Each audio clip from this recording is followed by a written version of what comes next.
Merci beaucoup, Babacar Mbengue. Donc c'est le président Mamadou Lamine Thiam, je pense, qui n'est pas là. Et c'est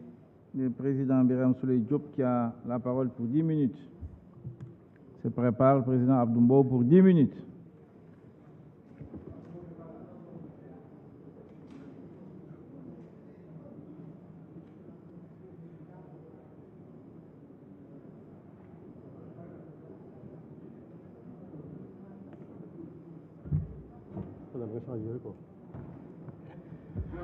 Asalaamaaleykum messieurs les ministres, ñi ngi leen di nuyu bu baax di nuyu itamit ñi bokk ak yéen liggéey bi te di leen ci jàppale. Dañuy yëkkati suñuy kàddu parce que dañ ne yóbbante àq la. Monsieur le ministre, man dinañ jël tuuti temps parce que yóbbante bi daanaka dafa xaw a gudd, waaye comme dañ ko ngar daajoo faaw ñu jim koo matale. UNAPAS xam nga leen jot nga waxtaan ak ñoom sûrement ñooñu ne bala ñun ñuy wax nañ la waxal ñoom seen yóbbante ma lim ko rek muy le dragage et le balisage de l'embouchure de Saint-Louis, muy le dragage périodique de toutes les embouchures et estuaires, muy le contrôle de la qualité des moteurs hors bord qui entrent au Sénégal, la révision à la baisse des prix des moteurs et la lutte contre la hausse illicite des prix, muy la réouverture et l'approvisionnement en bois pour les pêcheurs qui préfèrent les pirogues en bois à la fibre de verre, et pour la réfection et l'entretien des pirogues en bois qui sont encore opérationnelles ou même neuves. Mu ne encore la révision à la baisse du prix du carburant marin, monsieur le ministre des Finances, les subventions. On va avoir dans le dernier jour une grande discussion sur les subventions, parce qu'il y en a beaucoup. Ñun lañu tànn ñun consommateurs pour dindil ñu ko man dinañ ci ñëw ci waxtaan bu gudd.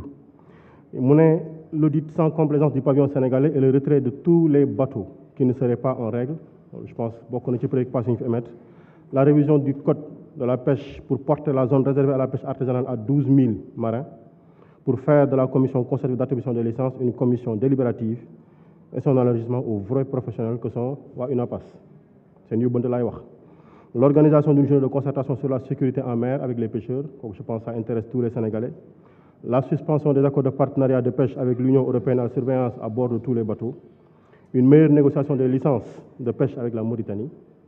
L'accompagnement de l'État pour lutter contre la cherté des intrants de la pêche artisanale pour la mise en place de lignes de crédit dédiées à la pêche ou la mise en place d'une banque bleue pour booster l'économie bleue. Mu ne l'aménagement des ports de pêche modernes comme on en voit en Mauritanie, la réparation des quais de Saint-Louis, l'élargissement du quai de Kafountine, la construction d'infrastructures de congélation pour la conservation des surplus. Teg na ci mu ne la mise aux normes des usines de farine de poisson pour le respect de l'environnement et leur localisation loin des habitations. Bokk dinañ ci ñëw léegi. La prise en charge des problèmes des pêcheurs de la diaspora, l'intervention de l'État pour mettre un terme au conflit entre les communautés de pêcheurs li xew bërki démb diggante waa Kayar ak waa Ndar te mu jur lu naqari ñëpp. Le dégel de l'autorisation de construction des pirogues,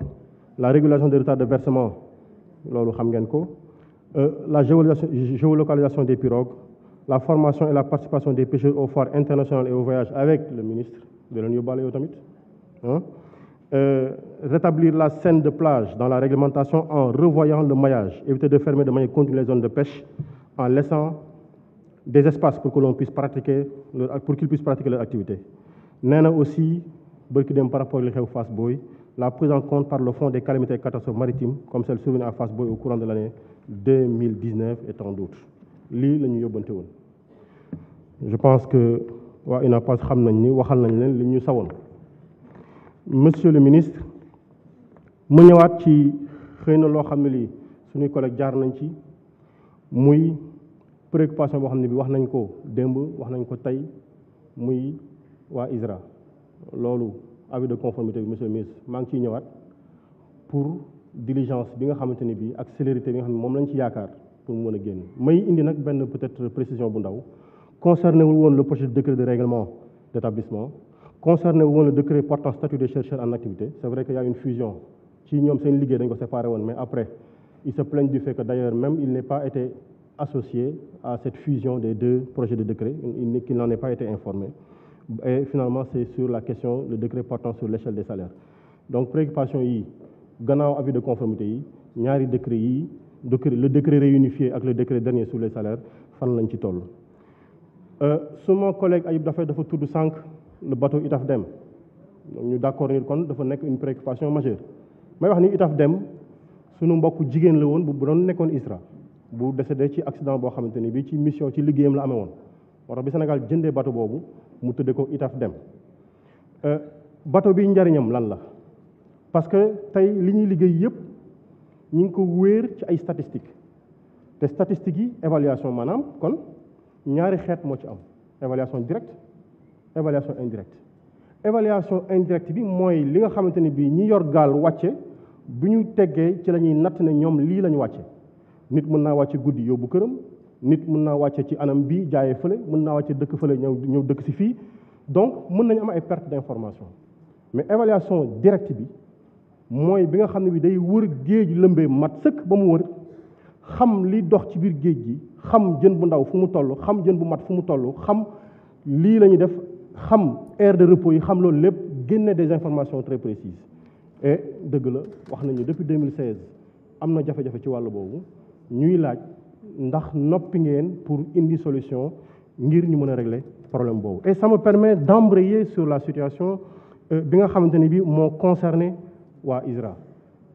ISRA en fait c'est ñu ñëpp xam nañu seen liggéey xam nañ également subvention bi nga xamante ne bi ministère de la pêche mi ngi koy yëkkati ko teg ci loxo ISRA 300 millions la woon léegi wàññi nañ ko yóbbu 150 millions et il semblerait même que 2021 jotuñu ko mais li ma bëgg a indi ci xalaat ci wàllu boobu mooy ISRA dafa sëyale ministère yu liggéeyu ministère yu bari élevage moo fa jaar démb agriculture moo fa jaar tey suba yow yaa fi jaar nii dafa bokk ci environnement boo demee enseignement supérieur ndax dañuy encadrer ay travaux de recherche donc juróomi ministère la wërale et subvention bi nga xamante ni bii monsieur le ministre éducation boo demee enseignement supérieur 52 milliards lañu dugal ci recherche innovation li ñuy def ñoom en termes de travaux gis nañu njariñ bi ak ni mu amee njariñ ci li nga xam ne bi mooy liggéey bi ñuy laaj par rapport ak préoccupation yi am ci seen wàllu jëm salaire est-ce que dafa am différence entre chercheur bi nga xamante ne bii moo nekk à l'université parce que bu ñu recruter tey un chercheur ki def ISRA def fa 15 ans moo gën a 10 ans moo gën a néew lu ñu koy fay et peut-être même boo demee IFAN boo comparé ki nekk IFAN moo ëpp lu ñuy fay ki nekk ISRA tey ñu xam ci information ne 86 chercheurs ñoo fa des fu mu toll nii 50 chercheurs seniors jóge nañ fi wuti salaire bu gën a tane ci li ñu nekkoon alors que aujourd'hui dañoo toll ci àdduna boo xam te ne bii xam-xam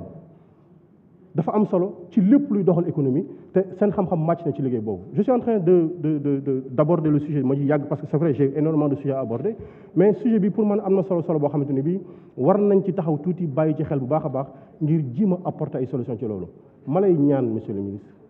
bu ñu jógee ci suñu jotaay bii nga gestu leen bu baax waxtaan ak ñoom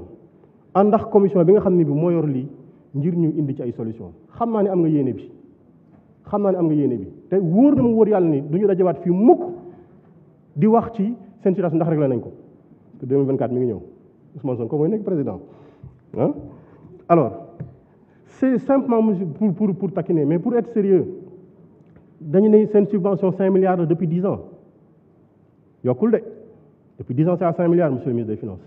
et on est en budget de 7003 milliards que je conteste toujours ah d'accord ma ak yow